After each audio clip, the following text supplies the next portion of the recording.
Hello. So in this video, we're going to talk about default parameter values in name arguments. This is the topic that some of you might have already read about or even practiced on, but here's a formal introduction. So the first thing is just want to do a little review of function definitions or method definitions. And we know that these functions or methods, they can take parameters.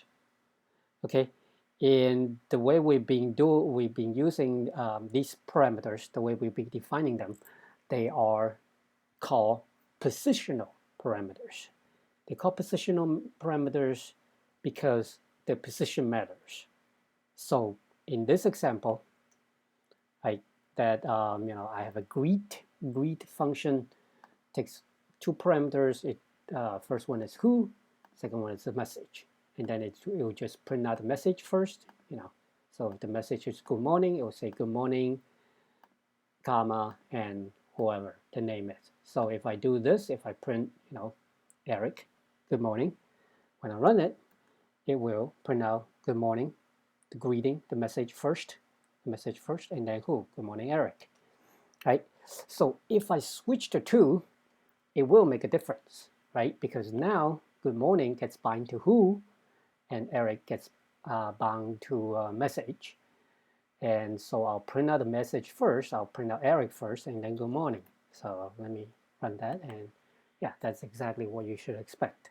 So again, these are called positional arguments or positional parameters because the position matter. Now, another thing to note is the fact that I specify two parameters here means I have to pass it two arguments when I call it, right? So if I pass it only one, well, it's not going to work because it'll say, hey, I'm expecting a message as well, but you only give me who, right?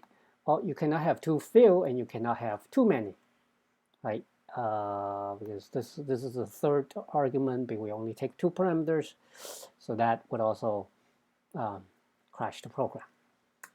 Okay, so that's just a quick review, nothing new there.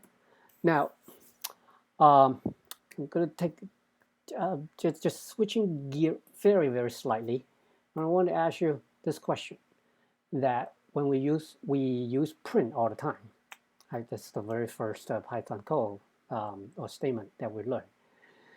Did you ever wonder like what the full signature of that function is? I mean, we typically do this, print some string or a number of strings. Is that all there is to print? Well, apparently not, since I'm asking this question. Now, if you look at the documentation for print, and you look at kind of the which part should we look at? It looks rather complicated. I actually focus on this part. This might be easier to read. So it says print and then a bunch of values. Ignore the asterisk for now. It means a variable number of things. What about all these other things? Sep, that sounds like a separator. End, that's actually the end of line, what we should put there. File and flush and all these things. So print is, like they say, it has more than meets the eyes. Okay, so it has a bunch of other things, other parameters. So the question is then, how are we able to invoke print up to this point without specifying all these other parameters, right? So we, ignoring these two for now, we say print a, small a, b, c, right? We did not specify, and we'll run this. It'll print out the ABC, and we did not specify any of these other parameters. So how does it work? Well, as it turns out, you notice these little things like all of these parameters. In addition to the name of the parameter, it also has the equal sign and then a value after that equal sign. So what those are, they are called default values for that parameter. And if you call the function without specifying values for these parameters, then these parameters will just take on the default values. And that's that. That's how we're able to call them without specifying anything for that parameter, for those parameters. Okay. Now we can define our own function with our own default parameters. So if we go back to this function that we wrote, so let's say we have a default message. We don't have to force the user to give us a message always. So we can say the default message is good morning. Okay. And given that, then we can now actually just call this function by just specifying who, but not specifying the message. And if we don't specify the message here, the message by default is good morning. So if we run this, and there, the message that gets put in here, here, is basically just good morning. Okay. Now, if we actually do specify it, we can still specify, right? Those are defaults, and we can override the defaults by specifying something that is whatever value we want to put it. So let's say, I don't know, hi, something. And then this, in this case, again, this is just work the way it has always worked, right? Hi gets bound to message, and when we run it, we just say hi Mike. Okay, so that's how the default parameter in a nutshell works. So going back to our print example, then the fact that these are parameters, we can specify them, right? So we can, and if the way to do hold on, we can, but there is something a little special about a print statement. The fact that this actually have an asterisk there, it says it can actually take variable number of arguments. So I can put A, B, C, D, etc., etc. Then if I want to specify something different for SEP, how can I do that, right? It's just going to, let's say I want to use a separator that is, what's my example? Maybe a separator like that. How do I tell that that's what SEP stands for, separators? So how do I say, I want this to be the separator instead of a space? Well, if I just do that, it won't work, right? It will just treat it as another thing that will print out. Well, so in order to actually specify SEP to be something that I want it to be, I can use what's called named arguments. So I have to, when I call the function, okay, this is not in the function definition. When I call the function, I can specify SEP, and I want SEP to take on the value of slash. And then when I do this, instead of just separating each letter by space, it will separate each thing that I want to print by slash. Right? So that's what's called, again, a name argument.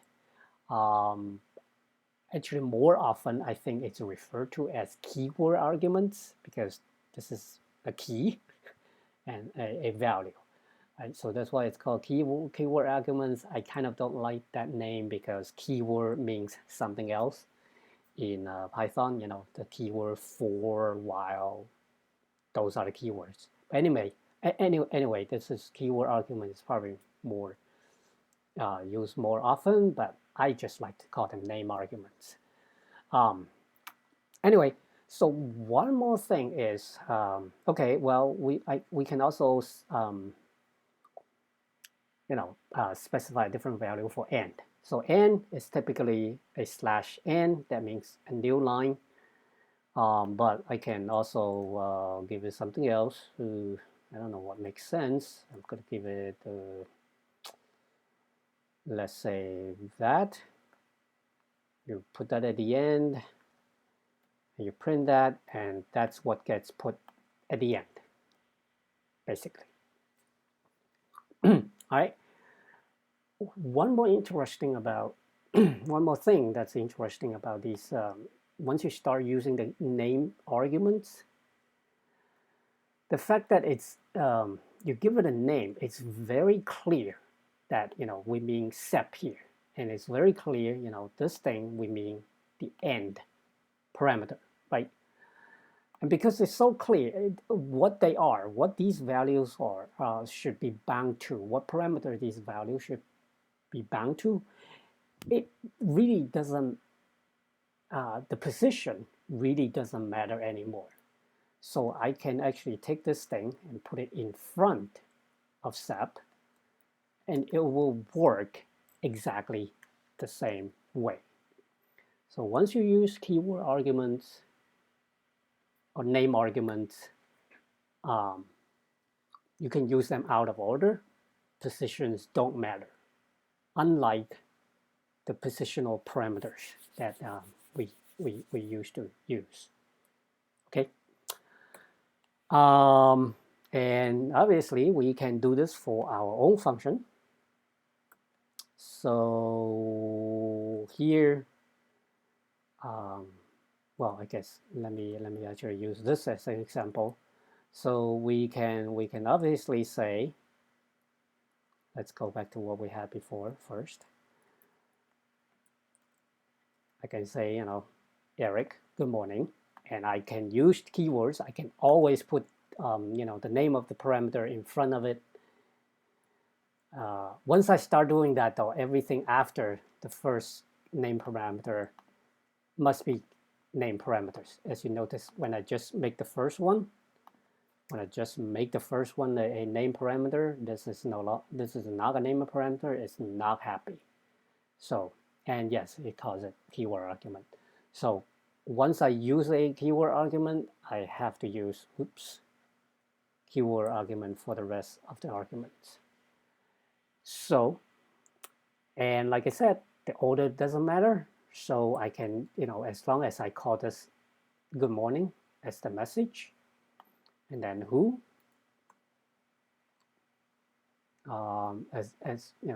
Eric, these two should give me exactly the same output, even though the order of the arguments are reversed. And again, that's because I explicitly name the argument. So these two should give me the same thing, and lo and behold, that's exactly what they do. Okay. So yeah, so name argument is actually a very useful feature of Python. And the reason I introduce the name or keyword argument together with the default parameter value is when you use them together, as you already kind of see, it's very flexible and also makes the code very readable.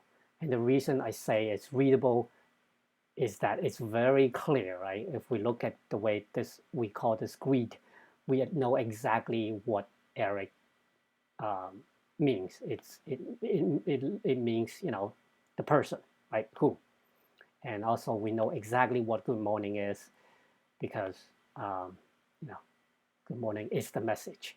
You compare that with this. With just this line, it's really not kind of clear, string. What is the first string? What is the second string? And you have to kind of go back to this function definition to see, oh, my means who and hi means the message. All right, so keyword arguments and default, keyword arguments mostly, they really do make your code more readable. And also, and for those of you who have written maybe quite a bit of C++ code or Java code, you might have run into functions that take, I don't know, 20 parameters. And boy, those are just very hard to figure out what parameter means what, right? So, and then one more thing I want to say before I wrap up this topic is that the Python, the whole function parameter, it actually really can get very complicated and very fancy. It's extremely powerful and flexible. So it supports further things like variable number of our parameters, like we just see, and also it supports packing and unpacking. And I really don't have time to go into details for those now. And I believe 3B, well, in my 3B class, I did cover it. So hopefully whoever you take 3B with, they'll also go into more details about function parameters and arguments. All right, I think that's the end of this video.